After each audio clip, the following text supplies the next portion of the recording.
State ಗೌರ್ಮೆಂಟಿಗೆ ಒಂದು ಸ್ವಲ್ಪ ತರಾಟೆ ತೆಗೆದುಕೊಂಡಾರ, ಇವಾಗ ಮಾಡೋ ಅಧಿಕಾರ ಇಲ್ಲ, ಮಾಡಬಾರ್ದಾಗಿತ್ತು ಅಂತೇಳಿ. ಇನ್ನು ಪ್ರಬುದ್ಧ ಕಮಲ್ ಹಾಸನ್ ಅವ್ರು ಹೇಳ್ತಾರಪ್ಪ ಅಂತಂದ್ರೆ ಅದು ಅವ್ರಿಗೆ ಬಿಟ್ಟಂತ, ಅವ್ರ ಬಗ್ಗೆ ನೀವು ಟೀಕೆ ಮಾಡಿರಿ, ಮತ್ತೇನು ಮಾಡಿರಿ, ಏನೋ ಮಾಡಿರಿ, ಆದರೆ ಅವರ ದುಡ್ಡು ಹಾಕಿ ಯಾರೋ ಫಿಲ್ಮ್ ಮಾಡಿರ್ತಾರೆ ನಿರ್ಮಾಪಕರು, ನಿರ್ದೇಶಕರು, ಅದನ್ನು ನೀವು ತಡೀಲಿಕ್ಕೆ ಹೋದ್ರಪ್ಪ ಅದು ಸಹಜವಾಗಿ ಇಲ್ಲಿ ಅವ್ರ ಹಕ್ಕನ್ನು ಕಸ್ಕೊಂಡಂಗೆ ಆಗ್ತದೆ, ನಾವು ಎಂಟ್ರಿ ಆಗಬೇಕಾಗ್ತದೆ ಅಂತ ಮಾತನ್ನು ಹೇಳ್ತಾ, ಈ ಒಂದು ಕನ್ನಡ ತಮಿಳಿನಿಂದ ಹುಟ್ಟಿಕೊಂಡಂಥದ್ದು ಇದು ಮುಖ್ಯ ಆಗುವುದಿಲ್ಲ, ಅದು ಅವರವ್ರ ವೈಯಕ್ತಿಕವಾದ ವಿಷಯಗಳು, ಅವ್ರನ್ನ ಕನ್ವಿನ್ಸ್ ಮಾಡಬೇಕಾಗಿದ್ದು ನಿಮ್ಮ ಕರ್ತವ್ಯ, ಅದನ್ನು ಮಾಡಿರಿ. ಆದರೆ ಅದನ್ನು ಈ ಸಿನಿಮಾದ ಮೇಲೆ ನಮ್ಮ ಥಗ್ ಲೈಫ್ ಮೇಲೆ ತರಲಿಕ್ಕೆ ಹೋಗ್ಬೇಡ್ರಿ ಅನ್ನುವಂಥದ್ದು ಸುಪ್ರೀಂ ಕೋರ್ಟ್ ನೇರವಾದ ಅಭಿಪ್ರಾಯ. ಅಂದರೆ ಇದರ ಅರ್ಥ ಏನಪ್ಪ ಅಂತಂದ್ರೆ ಅವ್ರು ಹೇಳೋದು ಇಷ್ಟ,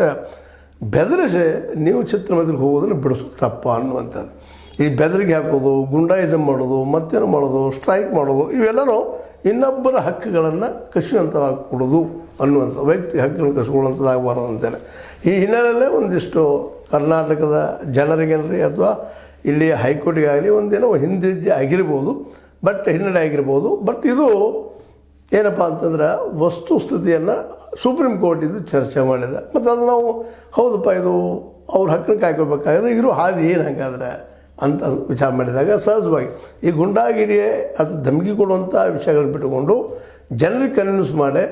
ಮತ್ತು ಅದೇ ಕಾಲಕ್ಕೆ ಇವ್ರು ಹೇಳುವಂಥದ್ದು ಕಮಲ್ ಹಾಸನ್ ಹೇಳುವಂಥದ್ದು ತಪ್ಪದ ಅಂತ ಹೇಳ್ಕೊಂಡು ಬೇಕಾದ್ರೆ ನೀವು ಆ ವಿಷಯದಲ್ಲಿ ನೀವು ಕೋರ್ಟಲ್ಲಿ ಕೇಸ್ ಹಾಕೋಬೋದು, ಮತ್ತೇನು ಮಾಡ್ಕೋಬೋದು, ಅಥವಾ ಅವರನ್ನು ಕಮಲ್ ಹಾಸನ್ ಅವ್ರನ್ನ ಬ್ಯಾನ್ ಮಾಡಲಿಕ್ಕೂ ಬರೋದಿಲ್ಲ, ಕನ್ನಡದ ಬರ್ಕೊಡೋದು ಹಾಗೆ ಏನು ಕೊಡೋದು, ಅದನ್ನು ಅದು ಅವ್ರ ಹಕ್ಕದ ಬರೋದು